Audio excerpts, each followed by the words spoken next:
여러분 안녕하십니까? 오늘 또 참으로 좋은 날입니다. 하나님이 믿음으로 충만하게 채워주시기 바랍니다. 저는 오늘 로마서 5장 1절로 5절의 말씀을 가지고 고난이 가르치는 교훈이란 제목으로 여러분과 함께 은혜를 나누고자 합니다.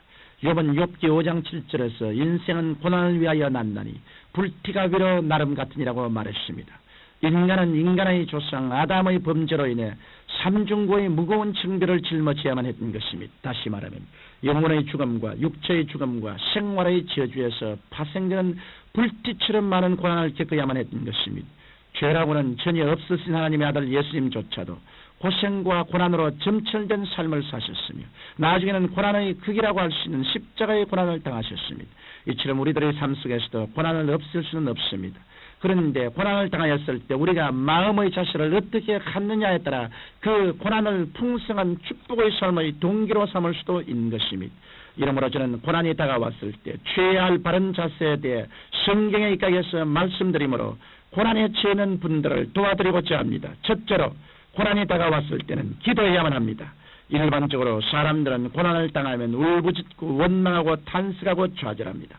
그러나 성경 야고보서 5장 13절에 보면 너희 중에 고난당하는 자가 있느냐 저는 기도할 것이오라고 말씀하셨습니다.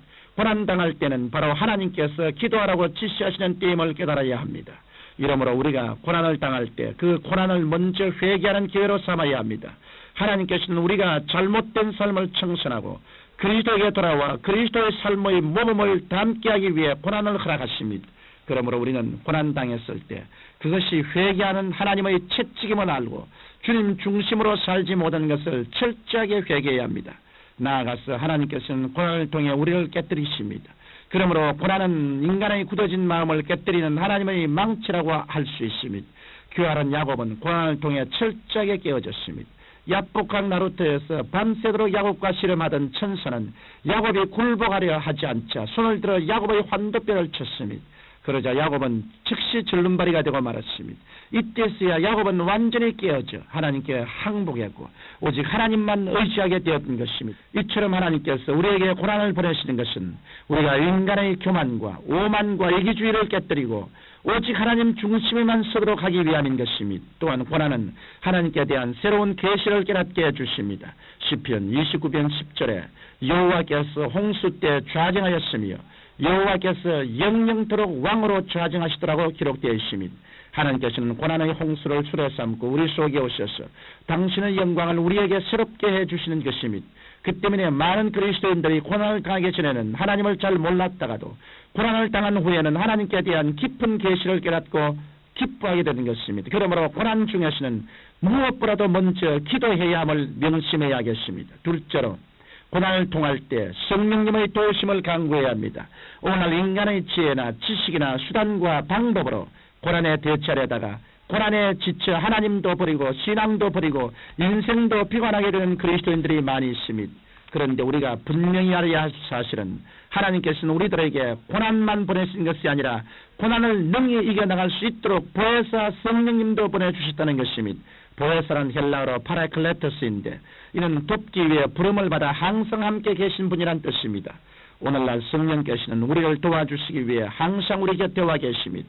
그런데 성령께서 우리를 돕기 위해 우리 곁에 와 계신다고 할지라도 우리가 성령님을 인정하고 환영하고 모시드리고 의지하지 아니하면 우리를 도와주실 수 없습니다.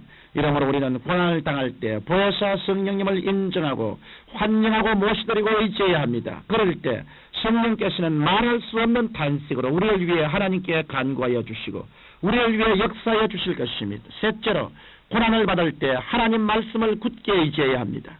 베드로가 갈릴리 바다 위를 저벅저벅 걸어갔을 때 그는 예수님을 바라보고 예수님의 말씀을 의지함으로 앞으로 전진할 수 있었습니다. 그러나 그가 곧 풍랑을 바라보므로 믿음 대신에 두려움을 갖자마자 그는 순식간에 물속에 빠지고 말았던 것입니다. 베드로가 물속에 빠지면서 주여 나를 구원하소서라고 부르시니 예수님께서 즉시 손을 내밀어 베드로를 붙잡으시면서 믿음이 적은 자여 왜 의심하느냐고 말씀하셨습니다.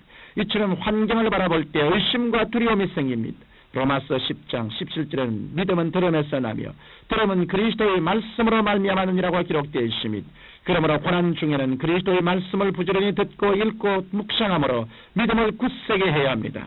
눈에는 아무 증거 안 보이고 귀에는 아무 소리 안 들리고 손에는 잡히는 것 없고 내 앞길이 칠흑같이 어둡다 할지라도 하나님의 약속의 말씀을 굳게 부여잡고 믿음으로 나아가면 하나님의 약속의 말씀이 위대한 역사를 일으켜 주시는 것입니다. 여러분, 지하늘이 무너지고 이 땅이 꺼져도 하나님의 약속의 말씀만은 1.1핵도 변하지 않습니다. 이러므로 여러분은 고난을 당할 때 인간의 역사와 운명을 주관하시는 하나님의 약속의 말씀만을 굳게 의지하게 되시기를 바랍니다. 마지막으로 고난 당할 때에는 기뻐해야 합니다. 세상 사람들은 고난이 다가올 때 절망하고 좌절하지만 그리스도인들은 그렇지 않습니다. 왜냐하면 로마서 8장 28절의 말씀을 굳게 믿고 있기 때문인 것입니다. 우리가 알거니와 하나님을 사랑하는 자 곧 그 뜻대로 부르심을 입은 자들에게는 모든 것이 합리하여 선을 이루느라고 말씀하고 있습니다. 그리스도인들은 당장한 고난의 소용돌이 속에 있을지라도 얼마 있지 아니하여 모든 것이 합력하여 선을 이루게 될 줄 믿고 기뻐할 수 있는 것입니다. 술을 놓을 때 보면 한참 작업 중일 때는 그 뒷면이 온통 노랗고 빨간 실들로 마구 엉켜져 있습니다. 그러나 완성된 후 앞면을 보면 시냇물이 흐르고 꽃이 피고 나비가 날고 찬란한 태양이 떠있는 아름다운 풍경이 나타나는 것입니다.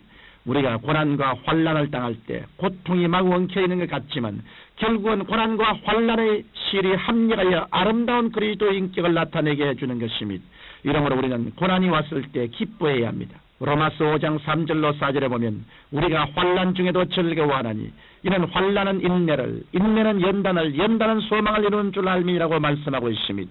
이처럼 고난 뒤에는 반드시 아름다운 열매를 맺습니다. 먼저 환난은 인내를 이룹니다. 인내란 적응할 수 있는 강인한 힘을 말합니다. 그러므로 고난을 통해 어떤 환경에도 적응할 수 있는 신앙의 강한 힘을 얻게 되는 것입니다. 또한 인내는 연단을 이룹니다. 연단이란 경험을 말합니다. 승리하려는 군대는 강한 연단을 통해 경험을 쌓아야 합니다. 마찬가지로 그리스도인들도 연단을 통해 경험을 쌓아야만 어떠한 어려움도 능히 감당하며 이겨나갈 수 있는 것입니다. 그 다음 연단은 소망을 이룹니다. 주님께서 힘과 경험을 쌓은 성도에게 영혼의 잘됨같이 범사의 잘됨에 강건하고 생명을 얻되 넘치게 얻는 소망으로 채워주시는 것입니다. 청취자 여러분, 여러분 가운데 고난당한 자가 있습니까? 그러한 분은 인생을 절대로 원망하거나 탄식하거나 좌절하지 마십시오. 오히려 정신을 더 차리고 하나님 앞에 나아가 기도하십시오. 그리고 성령님을 전폭적으로 의지하시고 하나님의 말씀을 굳게 믿으십시오. 나아가 그 고난이 합력하여 선을 이루게 될 줄 믿고 기뻐하십시오. 저의 인생을 돌이켜볼 때 고난받을 때만큼 저의 인생이 새롭게 되고 발전된 적은 없었습니다. 하늘에 계신 우리 아버지여, 예수를 믿고 고난당하는 모든 사람들이 고난이 결국에는 위대한 승리의 발판이 된다는 것을 믿고 인내하게 도와주옵소서. 예수님 이름으로 기도합니다. 아멘.